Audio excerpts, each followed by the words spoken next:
Right, so it's a beautiful morning, birds are singing, the apple blossoms on the tree are making me feel good, but I have quite a big problem at the moment. I've got to down a cow. Right, I'm going to just show you her now. In fact, she's just over there trying to get up. Look. Okay, so we're going to look at her in a minute. I'll just explain to you what's going on really. Oh, here's Hazza to ably assist me. Right, so I didn't show this on the day that the cows were going out because it was kind of like, that was a joyful moment and I didn't want to share the problems I was having at the time with you. But basically what happened is on the day the cows went out, this particular cow we're going to go look at in a minute. Do you want to get some water a minute, Harry, in that bucket? Thank you.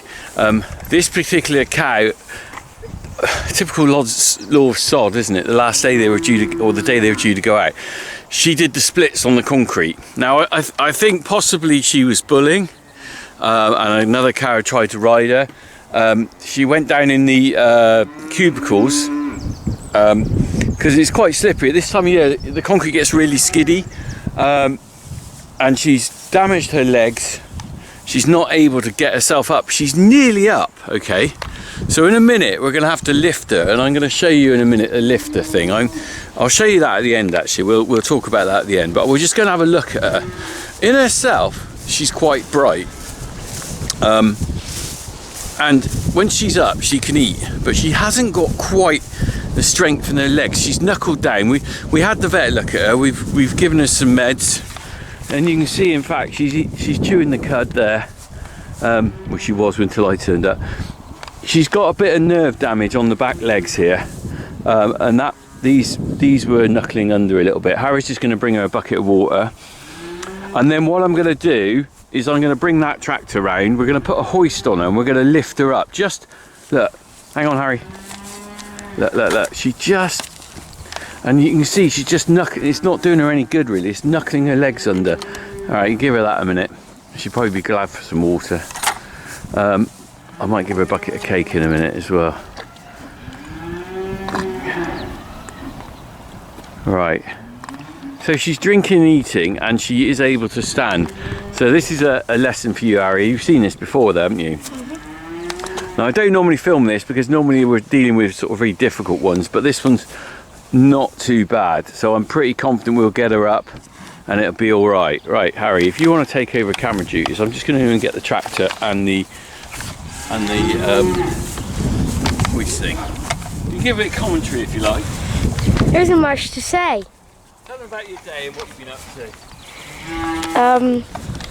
Pretty much nothing. Yeah, I am. Literally nothing today. Although this afternoon I am going out with Dad to help out with the cows this afternoon, and that's all I'm doing basically. But she's not too bothered about the water actually. Still got quite a bit in there.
Okay, so you can see there, I lifted her.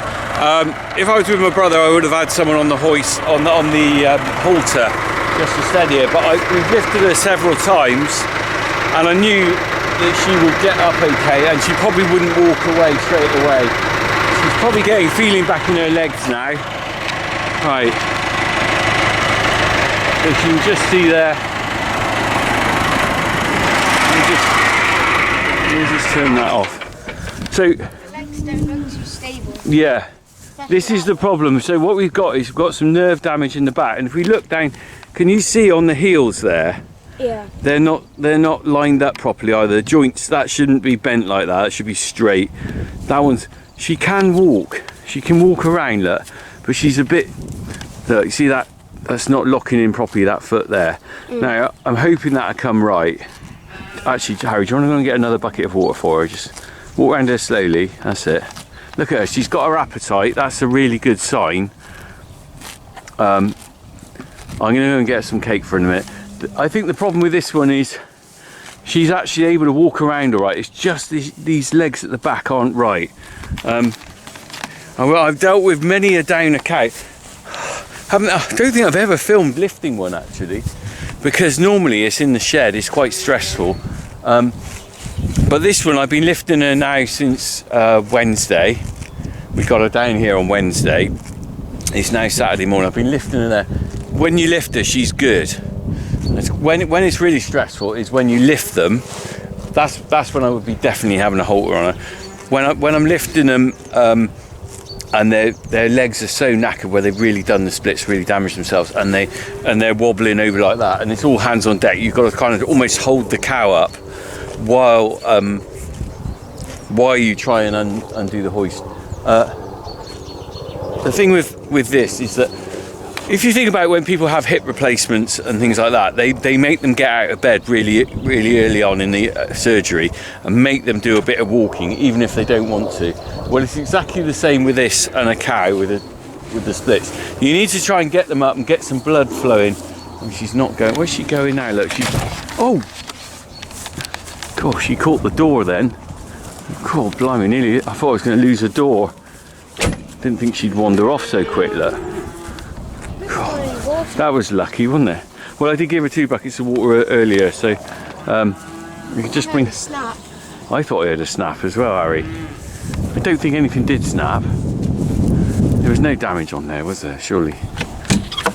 No, I think it just went a bit. That was lucky. Weight of a cow on there. My brother broke a door when he fed some round bells to heifers. Right. She's straight on it though, isn't she? Don't you think? Yeah, What's your verdict? What's your verdict, Harry? Farm manager. I think she'll be alright. I think she'll be alright. I think this one is just giving her time. We're going to give her a long time as well, because we can potentially, we're going to keep her in this field. We've shut the heifers in. We shut them in on Friday over there, put a round bale out because while we were dealing with her. But I think what we're going to do is when they finish that round bale, we're going to move them out into another field away from here, so she can have all this to herself. What we really didn't want is the kind of heifers sort of mithering her, and also when we're coming in and out with tractors, they all gather around when we're trying to lift her. So we can kind of. The good thing is, what is really good is that the heifers ate all this grass off over the last week, so it's down quite short. So it's about right. You know, it's not a load of grass going to waste with me driving all over it. But the main thing is, this is a nice time of year to have a downer cow out in a field, because in the middle of January you don't really want to be doing this. This would be all mud and horrible. This one, we can deal with her over quite a long period of time and just give her time, because it is definitely just these back joints, isn't it? Yeah. It's definitely, Fine. look, definitely just these back joints here. I've given her some Metacam for pain relief and also to ease any swelling. But look at her, she's eating all right, isn't she? But let's go and have a look at this clamp. Okay. You can demonstrate for me, Harry, because now right, I left it on the loader. We'll just stand here. Stand this side of the loader. Right, if you want to put that handle on there. So this is a hip hoist. Right, so put that on there. And if you want to turn it, Harry, it's hinged up here, look. Now is that going in or out? I can never remember. That's going in, isn't it? Yeah. So it's hinging on this top piece, and this is gradually clamping onto the hip bones at the top of the back of the cow. It's not solid as well. No, this is all padded. It's quite squishy, isn't it? It just pinches it enough for you to be able to lift. Do you want to undo it again? Because we're going to have to probably use it again later. Now, we'll put that in the cab along with the halter. I think the halters.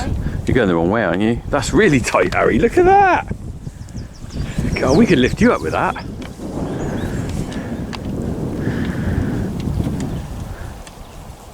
Are you undoing it? It's getting better. That's it. I always, do you know what? I always forget which way. It's righty-tighty, lefty-loosey, but it's actually righty-loosey on here. If you know what I mean. Right, that's brilliant. So we're going to leave this tractor here with that in. You can stick that in the, just stick that in the cab and shut the door. That's it. We'll leave that here because I'm pretty convinced I'll have to do that again. But 310 is off here, wandering around. I'm going to get a bucket of cake for her because I think she needs some more protein and energy. I just hope she'll make it in the next week or so, because the longer it goes on, the worse it is. She's also got a bad eye. We've injected that with an antibiotic, but I don't know whether you can see that. She's so busy munching. Her eye is a bit clouded over. Can you see the bad eye, Harry? Yeah, you can't really see it. She's moving around. Where is it? Look. Oh, you might just be able to. There it is. Well, you can see that. Just a bit of white on it. Cloudy. Oh. She's not playing ball, but. So she's had an eye infection, probably off the silage. And we've given her injection in the eye to sort of hopefully get rid of that. I think it's actually looking a bit better already. So, but let me just go and get a bucket of cake for her. She's got an appetite, hasn't she? Wow. Right, let's go and get some cake. Right, got her some cake. She'll go straight for that rather than the grass. Here you are, missus. Look, I know you'll want that. Right, look at that. She's straight on. That's probably going to do more good than the grass, to be honest. She loves it. So these I use, you might have noticed I use a little black bucket there for the cake, and also I'll get the bucket for the water as well. A little black bucket for water. Here we are. Two things they need: food and water, and that's probably the biggest pain when they're down, is you've got to keep dragging that to them, but you've got to keep them going. Yeah, so these black buckets, they're really cheap. Those are cheap buckets.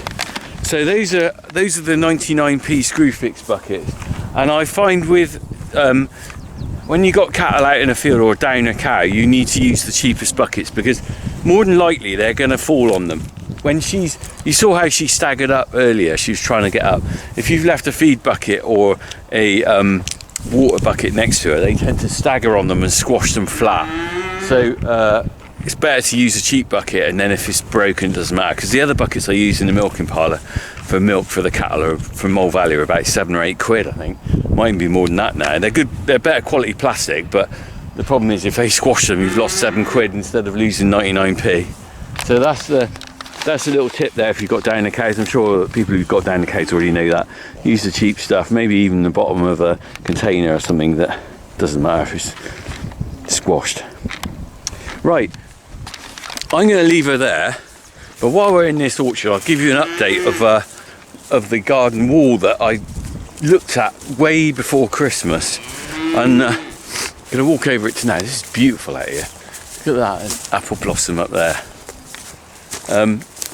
You might remember that we had a wall collapse just between the garden and the orchard, and I started stripping the stone away back in I don't know when that was, a very long time ago, October, I don't know when it was, and might be before that, might be last spring.